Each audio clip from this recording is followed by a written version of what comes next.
My search for perfect multi-camera NLE continues, and it's time to look at Apple's Final Cut Pro X. Final Cut uses some sophisticated file management scheme. It manages files for you, which I don't like. It uses some libraries that it stores on your system drive. They are divided into events, and the events consist of actual files and projects, where projects are your actual timelines.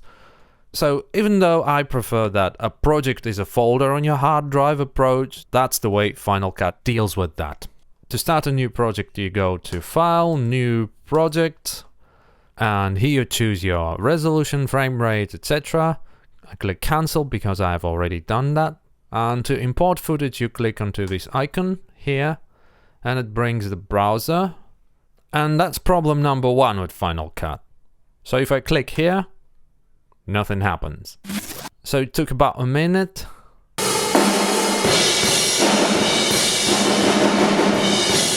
So it cannot even play it in real time. That's a 7.8 gigabyte MTS file.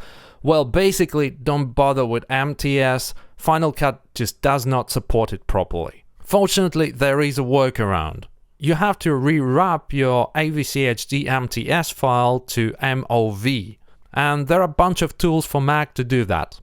I use the one called Media Converter. It's free. Just Google this tutorial on how to install additional presets into that software. Basically, there's no transcoding, there's no recompression, it just rewraps the AVC HD stream to QuickTime. It's lossless, and it's as fast as simple copying. I have mine already converted. They are here in MOV folder.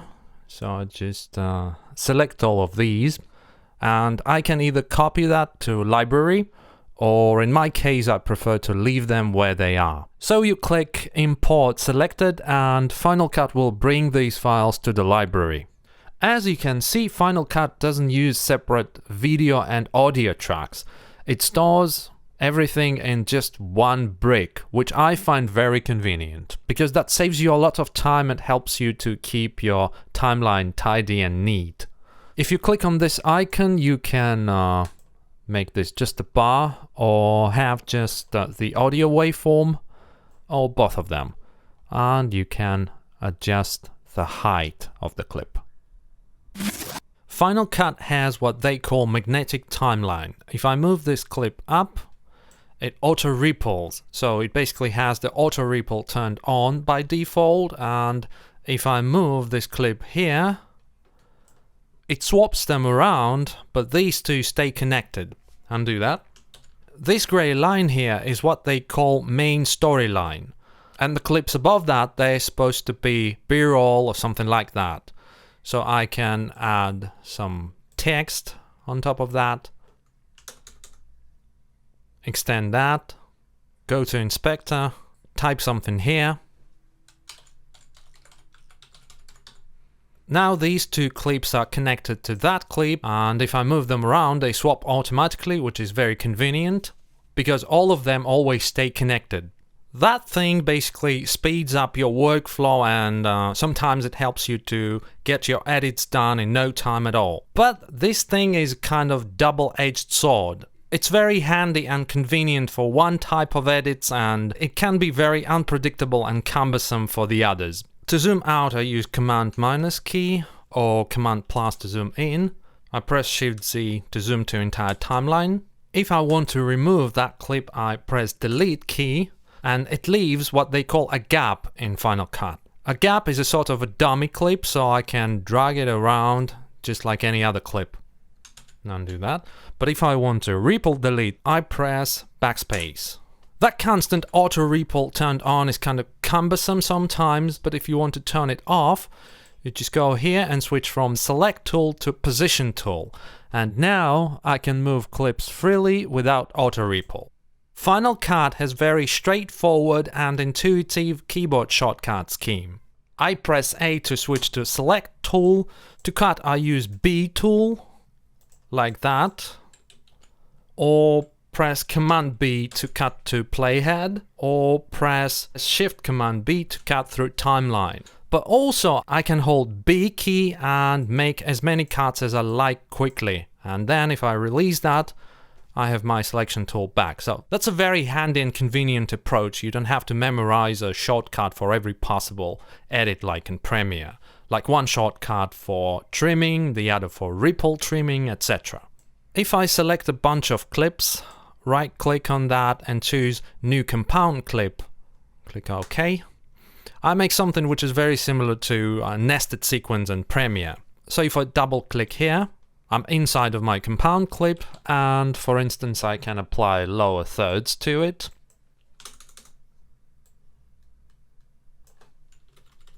I can apply effects to some of my clips.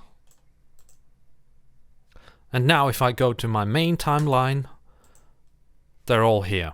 And I can always break it apart if I go to Clip and choose Break Apart Clip Items. And my effect is still applied to that clip. Another way to organize clips in Final Cut works like that. If I select these, right click, choose Create Storyline, it creates what they call a secondary storyline.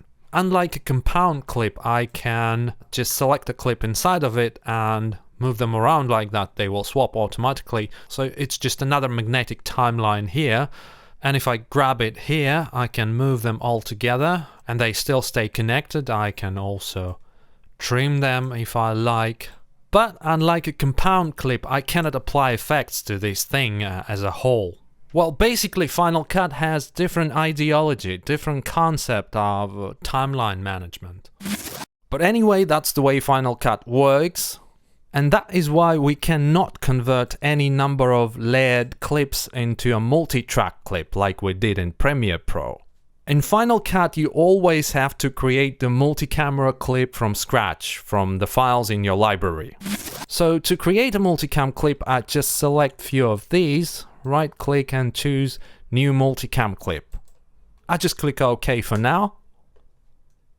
So it has automatically synchronized them all by audio. We'll get into that a bit later.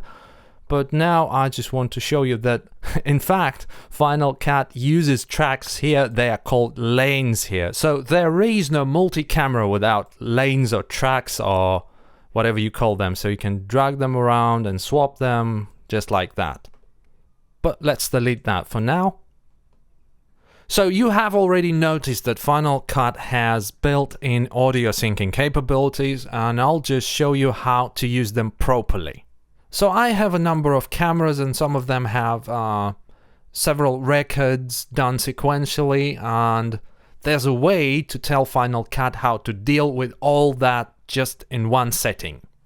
So I'll just hide this thing that is called Inspector, and I drag this thing here, and we can see that there are many columns in this table. So we are interested in this camera name field. So if I select my front camera, if I go to Inspector, Info, and here is the camera name field that I want to edit. I put here 1. I want my left camera to be camera 2. So I select 2 of these and name them camera 2. So now both of these tags belong to camera 2. I want my overhead camera to be number 3. So now I have all of my camera names assigned. And here comes the magic. So if I select all of my cameras, right click, choose New Multicam Clip. I'll name it like Multicam Clip. So in event means the collection of the timelines, the collection of projects that we have, and that's the important field. In angle assembly, I choose camera name. So that basically will tell Final Cut to follow doctor's prescription for each camera. So it will take camera 1 and place it on the first track, or lane, I'm sorry. And then it will take all the takes from camera 2 and place them sequentially, just using the timestamp of the file, etc, etc, etc. So if I have left 1 and left 2, you know, it's covered by this window, but you can see here the date and time when that file was created. So it will take that time and it will know which clip should follow which. So this is content created. I make sure that use audio for synchronization is checked. I check my project settings and click OK. There we have it. Just make them smaller. It redraws the thumbnails and waveforms. Well, you can also just add new angles, new lanes as they call them, and just drag in some other clips here. And you can add clips manually here. I'll just delete that.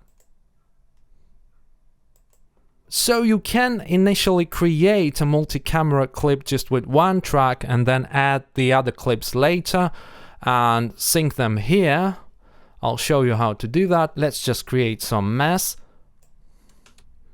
Oh, and that's the thing that I don't like about Final Cut and Premiere. If you try to grab that thing to move, you can accidentally grab the volume line and screw it up easily. So let's undo that. And I'll just move them around like there's no sync whatsoever. Here in this corner we can see the monitor icon, which tells Final Cut that this lane is the boss of the multi-camera clip. So all the clips outside of this lane, they are subject to it. So now if I select all of these and I can go here and choose sync selection to monitoring angle, which tells Final Cut to sync all of these clips to the clips that belong to this lane. For some reason, this type of syncing takes longer than the method that I've shown you previously. That's why I suggest you go in that route, because it just saves time. Well, they're all in sync now, but it took about 15 minutes this way, while previously it took just a few minutes. You also can sync separate clips one to another, like that. We select this two, and if I want this clip to be synced to this one, I choose this track as monitoring angle and go here and choose sync to monitoring angle. Now I'm about to inspect the quality of work Final Cut has done syncing clips by audio.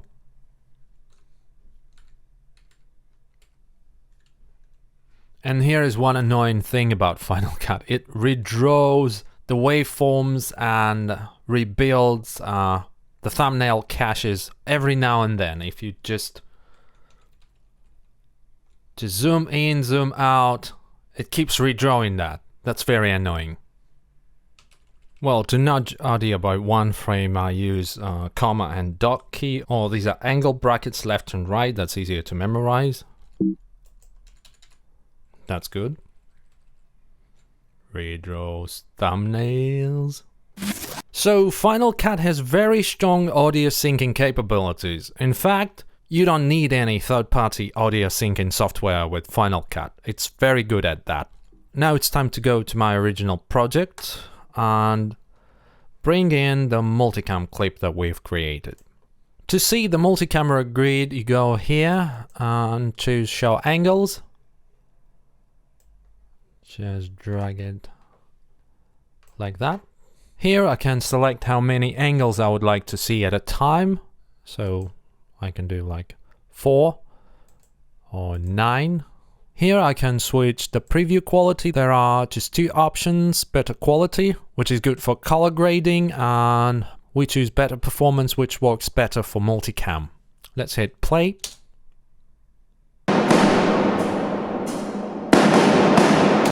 That's a bit boring. I would like to bring in my music track.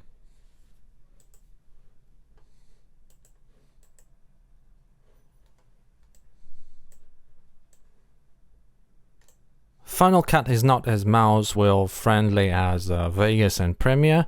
The only thing that you can do with your mouse is press Shift and scroll it horizontally. That's it.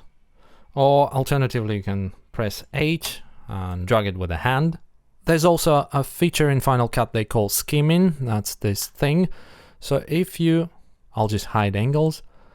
So if I move the the cursor around, it automatically scrubs the footage. If I have that icon enabled, it also makes some noises. I find that rather annoying if you move the cursor around. I don't need that. But it's handy for browsing your clips here. So if I switch from list to thumbnail view and just make it a little bit smaller. So if I drag cursor across my clip, I can see the content. But if I have this thing turned off, it's not working. There's also one interesting feature that Final Cut has. Well, basically, I like this one window workflow, so I rarely use the source monitor that classic NLEs have here. I personally cut mostly right on the timeline, but there is a way in Final Cut to set in and out points right here. So if you select that and grab the edge and move it around, that basically sets your in points, right? So that will be my out point, and I drag it on the timeline like that. There's a way to disable clip in Final Cut. You can press V, but that disables both audio and video. So I want to turn off just audio. So I can either drag the volume line down, but if that has some keyframes and envelopes on it, that will ruin it. I don't want that. Another way to switch off audio is to go to Inspector, to Audio tab, and I uncheck that box, and now I have only video.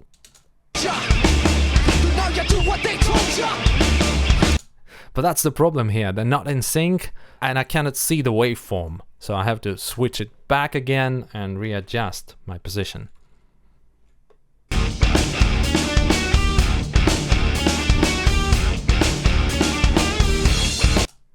So that's not quite real time.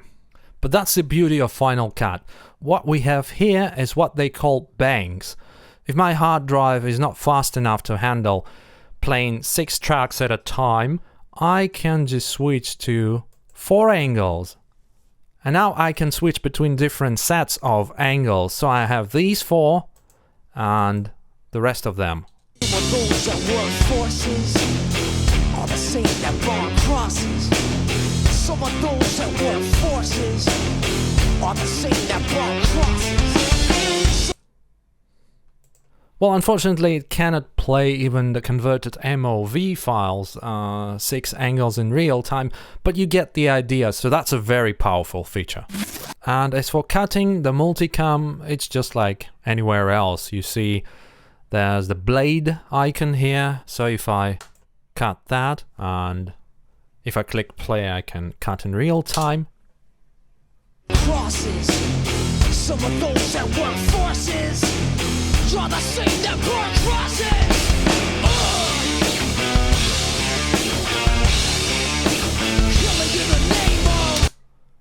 So I have my cuts here. It has the rolling tool by default, so I can adjust the cuts. And if I place the playhead here and click here, it makes a new cut and do that. But if I hold Option and click here, it will just switch the angle. Or I can right click and choose active video angle or audio angle, just like in Vegas or Premiere. I can then apply effects to it, but there's one little weird thing here. Final Cut doesn't have my beloved curves effect. It's really strange. Here you have a bunch of hipster looks effects, but there's just a basic color correction tool.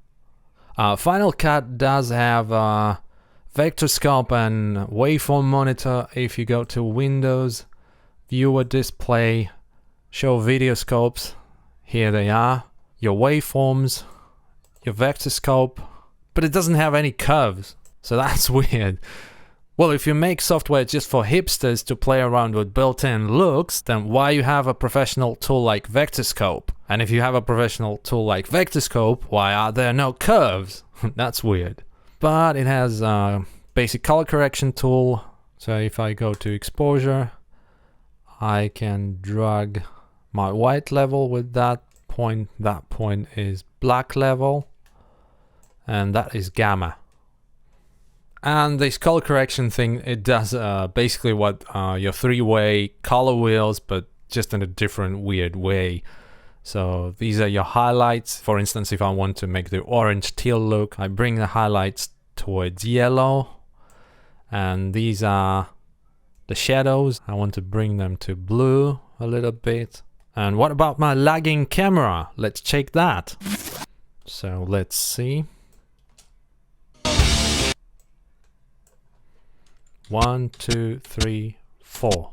So if I right click and go to angle editor, I can have this angle selected and just nudge it left 4 times with left angle bracket key. 1, 2, 3, 4. That's it. Now it's at the right place.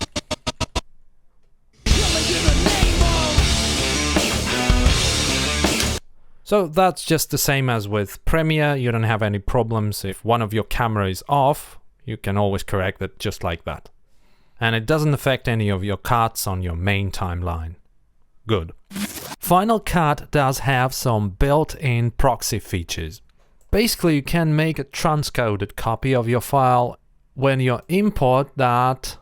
To do so, you just pay attention to that section. You can either click on Create Optimized Media, which will create a high bitrate file of Apple ProRes 422, or you can choose Create Proxy Media, and that will encode a copy of a file into ProRes Proxy, which just has lower bitrate.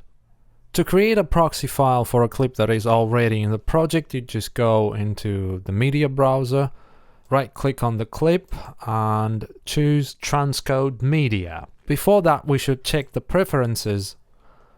So here in the playback section, we should have Create Optimized Media for Multicam Clips checked.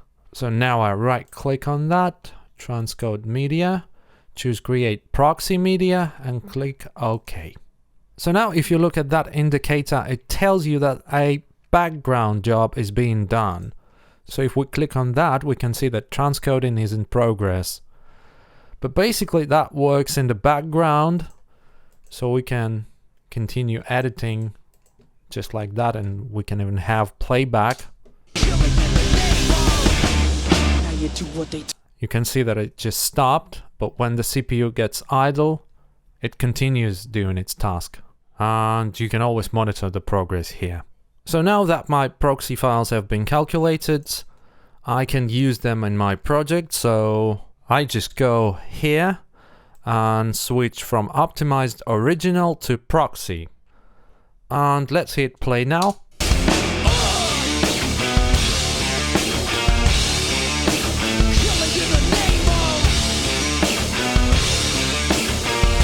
Now it works like a charm. I can have even 6 angles at a time.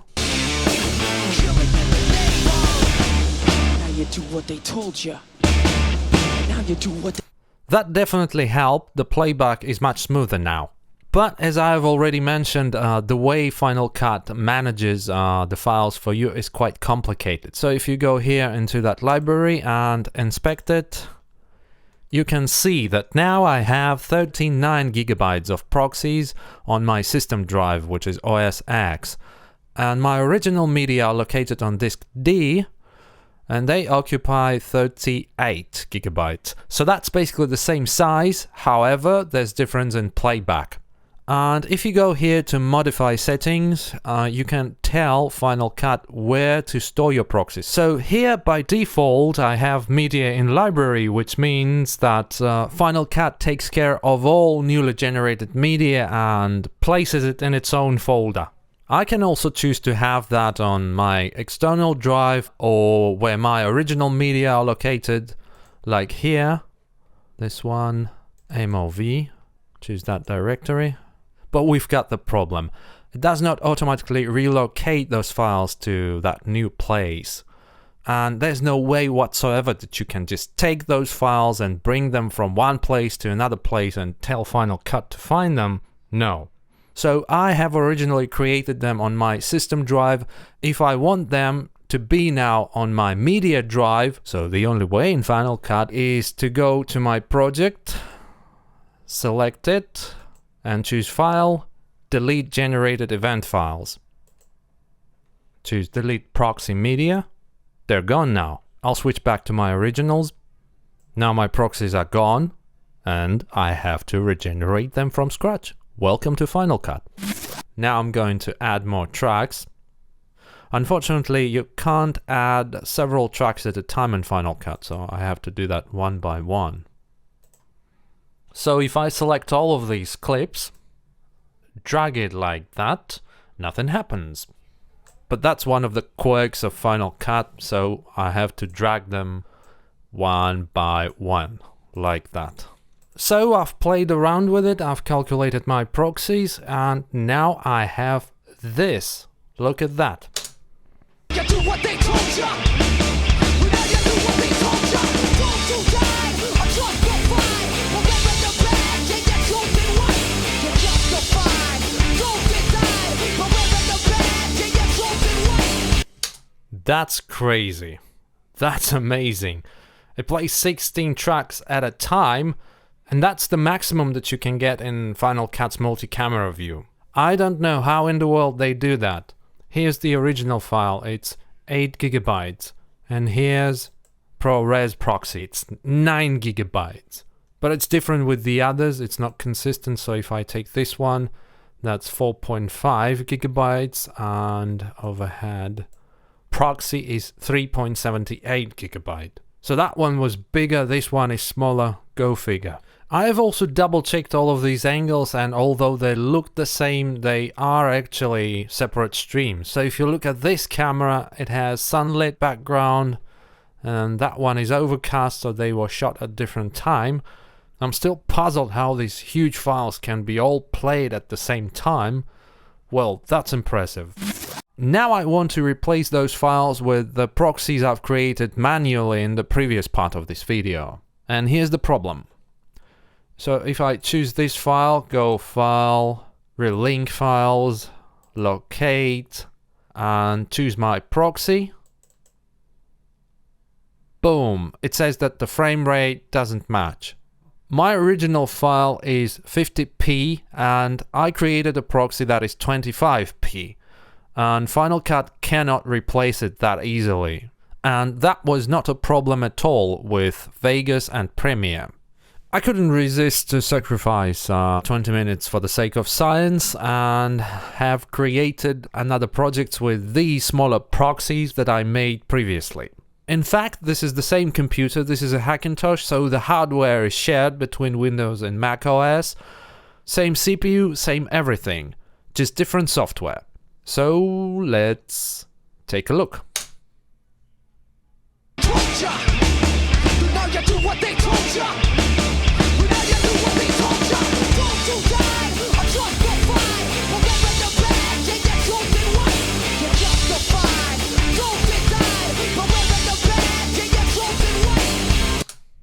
Well, that's 16 tracks at a time. That's very impressive, and I even have better quality chosen here, so there's no compromise. Well, Final Cut's performance with low bitrate proxies is impressive. Audio features are unfortunately quite scarce and primitive in Final Cut. There is a way to make basic audio crossfades in Final Cut, but it's not just a matter of dragging one clip into another like in Vegas, or just applying a shortcut key like in Premiere. So if I want to apply a crossfade here, I select this, I press Ctrl S to separate video from audio, one edit. I have to extend that thing, second edit. I have to grab that handle here in this angle and make a fade in here. That's edit number 3. And I have to do the same thing with that part. That's edit number 4. But if I hit Ctrl S and collapse my audio, you know, my crossfade is gone now. And if you have like hundreds of cuts that you want to apply a crossfade to, so that thing becomes very frustrating. There's no way to apply a crossfade to multiple clips in Final Cut, but there's a kludge for that. You can create a dummy crossfade in Apple Motion and import that as a Final Cut transition preset. I have that already in my crossfade section. So if I select these clips and double click here, that applies multiple crossfades, which are just straight cuts. But if I Ctrl S that, you see that it made a crossfade here, but it didn't do that on that clip. I don't know why. And the problem is that if I want to adjust the length of that crossfade, you know, it's gone. And of course, if you have some other real crossfades on your timeline, you can't tell the real ones from fake ones, and the things become very confusing. So that's a kludge, not a real feature. There is no audio mixer in Final Cut whatsoever. There is a good selection of audio effects in Final Cut. You can apply compression, EQ, anything like that, but it's only clip-based. And since there are no tracks in Final Cut, if you have, for instance, a voiceover here, you cannot apply, compressor to a track and have all of your clips on the timeline automatically compressed. And there is no master bus, so you cannot apply a limiter to your entire film. So the only way to have a master audio effect is just to select everything, just create a new compound clip out of it, then apply a limiter here. But then if I go to that group, I don't see the context. They separate from my timeline, and it's very hard to do any edits if your client asks to recut everything, for instance. So I have to make my edits here and create a new compound clip and reapply my limiter again for any edit that I want to show to the client. This is crazy. Final Cut only has something called rolls. So if you go here and choose rolls, so you can select a bunch of clips, go to inspector and make that a dialogue, or you can make that music. You can make custom ones as well. So if I click here now, that selects all of my clips that are marked as dialogue, and that one selects those marked as music, and you cannot apply effects to it. That thing just helps you to keep your timeline organized, and that's it. It's not a replacement for mixing. Nor does Final Cut have any LUFS, loudness monitoring capabilities like Vegas or Premiere have. So unfortunately, Final Cut isn't an audio editing friendly application. You can do very basic stuff, but as for advanced mixing and cutting voiceovers by syllable, forget about that. Another big annoyance of Final Cut is that the export settings are very scarce. So here you can only choose your video codec out of limited options, and that's it. You cannot even change resolution and other advanced parameters of encoding. To do that, you have to buy an additional application called Compressor. That's how Apple sees file delivery. Since Final Cut doesn't have any tracks, you cannot add effects to tracks, like in Sony Vegas. And Final Cut doesn't have adjustment layer like Premiere has either. But there's a quick workaround. Just Google for adjustment layer in Final Cut Pro X, and essentially it's all about creating a dummy project in Apple Motion, and you import that as a preset into Final Cut. So you Google that, I already have it. Here's my adjustment layer, I just drop it here. Just extend it a little bit, make a few cuts. And then I can apply different effects to these layers and have something like adjustment layer and Premiere Pro. Well, all in all, Final Cut has its own advantages and disadvantages, but I'd rather leave that for the conclusion part, and let's now move on to Grass Valley Edius.